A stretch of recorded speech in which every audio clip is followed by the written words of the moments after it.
The home of struggle veteran and founder of the ANC Women's League, Charlotte Maxeke, has been left in shambles.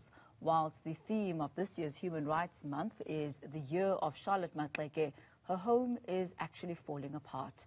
For over a decade, the government has failed to live up to its promises to renovate and preserve the home as a museum. Maxeke was a South African religious leader, social and political activist, and the first black woman to graduate with a university degree in South Africa. She lived in Kliptown, Soweto, where the Freedom Charter was signed in 1995. But community member George Muhlala says government has deserted them. We are just an abandoned community where we feel that our rights have been violated for so many years. Our rights have been violated for the past 27 years since we've been into freedom. And nothing has changed. And we believe that nothing will change because the government of South Africa doesn't care about Kliptown, and it's significant in terms of the role that it played during the apartheid era.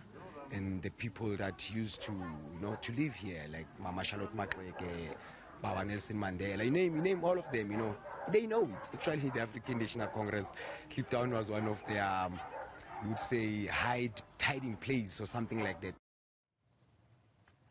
Musala adds that the community has now given up trying to get government to develop their area. People of Kliptown have been to streets, toying, closing streets, fighting with the government for service delivery and for them to be recognized among areas and people that have been recognized. Those played significant role during the apartheid era. But we are just choking and fighting over that. Yes, people don't hear us. Like, we have tried everything. We've been to courts. We've opened cases with Human Rights Commission under Jones Buang. We have went to, we've done almost everything that you can think about. Doesn't mean that the government doesn't know how we are living. Each and every day in Kliptown we are facing floods. We are all over the news, So the people just, we just gave up on our people. So that they gave up on us, then we'll give up on them. Then let them do what the apartheid government did to us. What can we do? And staying with that story, our reporter Hitekani Magwedze was in Kliptown outside the home of Charlotte Maxeke. He filed this report.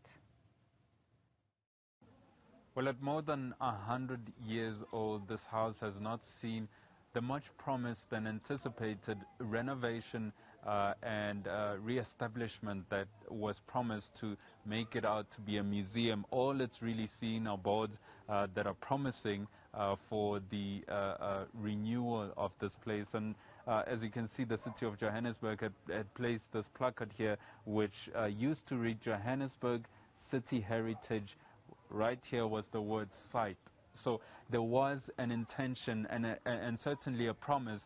In fact, in 2015, the former infrastructure MEC here in Gauteng, Mayatula Khoza, had said that on behalf of the Premier, announced that they were going to refurbish and rebuild this house, which was used to be the home of Mayor Charlotte Maxeke, into a museum. Unfortunately, that has not seen the light of day. In fact, what has happened since about 1996 and way back is that a number of families have taken into this home. In fact, changing it around a little bit to house about 2 families that now stay here. We are right now in the dining room. This across that door used to be the rest of the house that has been separated so another family can stay there. Currently, the family that stays here says that they're not allowed to change the house and make sure that the structure has some sort of integrity because as it is right now, the structure, the water comes into the home when it rains, and there are some structural challenges. But I am told by the family that they aren't able to do anything because they're told that this is a heritage site and there shouldn't be any changes that are done here